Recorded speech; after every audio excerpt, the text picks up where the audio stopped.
Okay mga guys, so nandito na naman tayo sa ating YouTube channel para magbigay ng reaction video. Itong bibigyan nating reaction video, ito yung mga balitang mga napapanahon o mga balitang kumbaga maiinit na balita galing sa West Philippine Sea. So alam nyo naman na West Philippine Sea gustong-gustong kunin na ng mga inject sa atin, no, yung mga isla sa atin sa West Philippine Sea, mga gagong incheck na yan. So, okay, no? So, kung bago ka pa lang sa aking channel, guys, please, subscribe, like, okay? Ayun lang ang tanging maitutulong nyo sa akin para maipagpatuloy ko ang video na to, okay? So, itong bibigyan natin ng ng reaction. Ito yung galing kay Melbs Castle. Please paki-subscribe din sa kanya, no, sa kanyang YouTube channel. Ang pamagat ng ating bibigyan ng reaction ito. China sinungaling, iatras raw barko nila. Kwentong barbero. Wow, China warship pinadala na. Di naman di naman invite. O yun.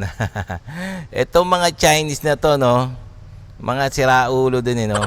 Sinungaling talaga. Nag-usap na nga sila nag-usap na sila sa Beijing, May pumuntang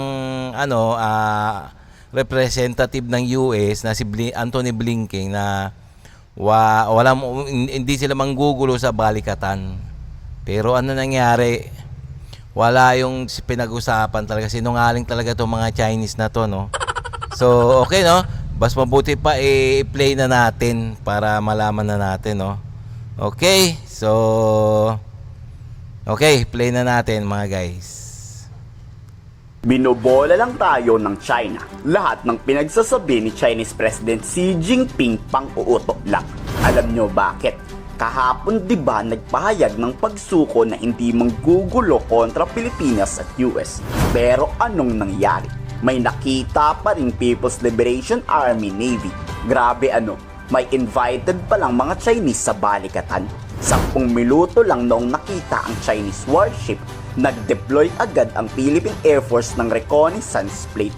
Dito inikutan ang barko ng China at napag-alamang hindi armado ang barkong ipinadala ng China. Pero ang nakakainis lang dito, surveillance warship ito. Ibig sabihin, pinag-aaralan ng China ang lahat ng galaw ng ating hukbo. Yung flyby naman ng ating Philippine Air. Itong Chinese na to ang kukulit, Nag-usap na nga sila ni Blinken, ng Antony Blinken ng Amerika, no, na huwag silang papasok sa balikatan. Parang lumalabas na sinungaling talaga to si Xi Jinping. Napakasinungaling tong Xi Jinping na yan. No, hindi talaga dapat pagkakatiwalaan, no. Maski yung kausap niya si Blinken ng Amerika, si Blinken talagang parang niloko niya, Sinungaling talaga, no. Nagpadala pa rin ng mga barko mismo sa West Philippine Sea. So ang usapan walang barkong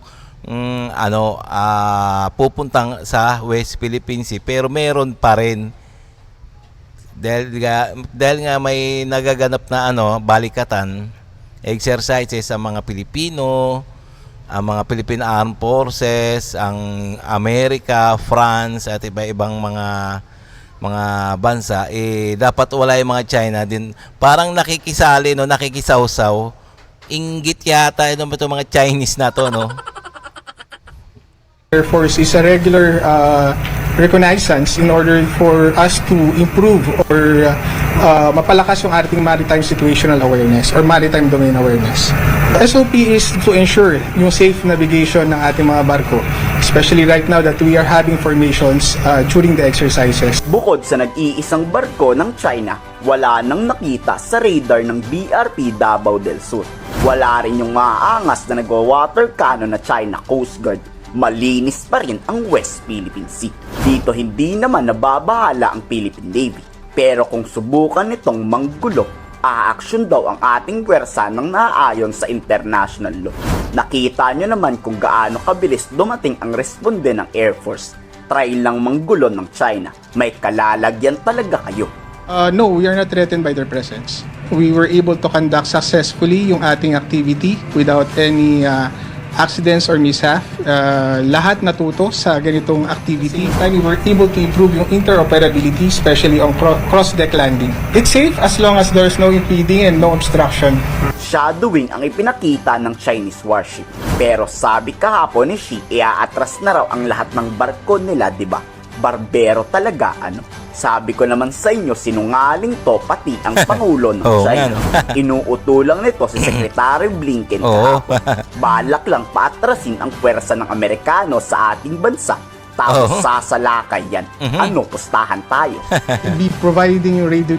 Oo nga, itong si Xi Jinping, no, napakasinungaling, puro kwentong barbero, no. Talagang hindi talagang pagkakatiwalaan to, no. Maski si Amerikano ang kausap niya, hindi tumutupad sa usapan. Talaga dapat talaga itong bigyan na ng itong Xi Jinping na to. Dan gulpi di gulat. Dapat tunawin na to eh. Future challenges, kapag nakita namin that they will impede or obstruct and especially affect yung safety of navigation ng ating exercise. Monitor natin, may mga movement sila and we can consider na nagkakandak sila ng shadowing operations. Sa huli, walang kakaibang ginawa ang Chinese warship. Sumali lang to, hindi naman invited. If there is a country that is Nakisali lang, nainggit siguro sa sa balikatan exercise. Parang sabi ng mga Chinese, pasali. keen on disregarding those regulations, that disregarding the arbitrage decisions, we tend to believe that this is deteriorating the order that we all depend on. Pero kayo sa tingin nyo, ano ba ang dapat nararapat na ginawa ng Amerika at Pilipinas laban sa China? I-komento sa baba ang yung salobin.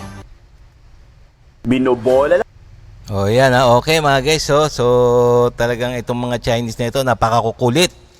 So talagang hindi talaga papagkakatiwalaan tong mga Chinese, no. So nag-usap na sila ni Blinken ng Amerika. Pero wala pa rin nangyari ng buwisit na na to. Itong Chinese na to. Talagang sarap ingud-ngud sa ingud-ngud sa pader. So okay, no. So kung nagustuhan niyo ito yung mga ganitong reaction video, please consider like and subscribe na lang muna sa ating channel bago tayo magsara.